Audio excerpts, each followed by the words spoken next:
ଆପଣମାନଙ୍କର ମନେ ଥିବ ଯେ ନଭେମ୍ବର ଶେଷ ସପ୍ତାହରେ ଉତ୍ତରପ୍ରଦେଶର ଝାନ୍ସୀ ମେଡ଼ିକାଲ କଲେଜରେ ନିଆଁ ଲାଗିଯାଇ 10 ଜଣ ସଦ୍ୟ ଜନ୍ମ ହୋଇଥିବା ଶିଶୁଙ୍କର ଦୁର୍ଭାଗ୍ୟପୂର୍ଣ୍ଣ ମୃତ୍ୟୁ ଘଟିଥିଲା। ସେମାନେ ନିଓନେଟାଲ ଆଇସିୟୁରେ ଥିଲେ।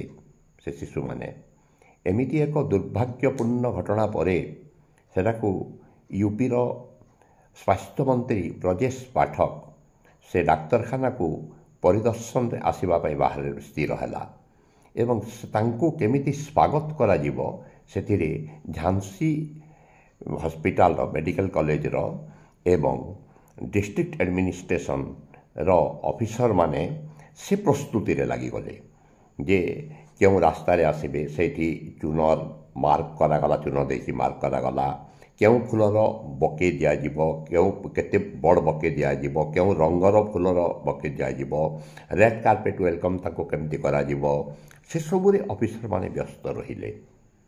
କେଉଁଥିପାଇଁ ନା କୌଣସି ପର୍ବପର୍ବାଣୀ ଫଙ୍କସନ୍ ସେଲିବ୍ରେସନ୍ ଉତ୍ସବକୁ ମନ୍ତ୍ରୀ ଆସୁନାହାନ୍ତି। ମନ୍ତ୍ରୀ ଆସୁଛନ୍ତି ଗୋଟେ ଦୁର୍ଭାଗ୍ୟପୂର୍ଣ୍ଣ ଘଟଣା ଯେଉଁଠି ଘଟିଛି ତାଙ୍କର ବିଭାଗ ଅଣ୍ଡରରେ ଯେଉଁଟା ଆସୁଛି ହେଲ୍ଥ ଡିପାର୍ଟମେଣ୍ଟ ଅଣ୍ଡରରେ, ଯେଉଁଥିପାଇଁ କି ନୈତିକତା ଦୃଷ୍ଟିରୁ ମୂଲ୍ୟବୋଧ ଦୃଷ୍ଟିରୁ ମନ୍ତ୍ରୀ ଇସ୍ତଫା ଦେବା କଥା, ସେ ସେଇଠିକି ଆସୁଛନ୍ତି।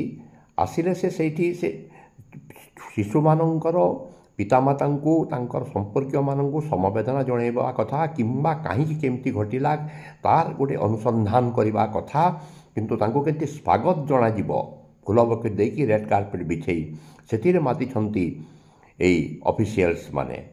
ଧନ୍ୟରେ ଗଣତନ୍ତ୍ର, ୱାହ ୱାହ ଗଣତନ୍ତ୍ର, ୱାହ ୱାହ ଗଣତନ୍ତ୍ର।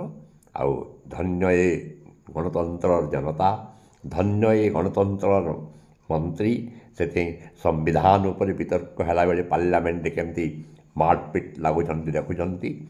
ଧନ୍ୟ ଏ ସମ୍ବିଧାନ, ଧନ୍ୟ ଏ ଗଣତନ୍ତ୍ର, ଧନ୍ୟ ଧିକ୍ ଏ ଜନତା।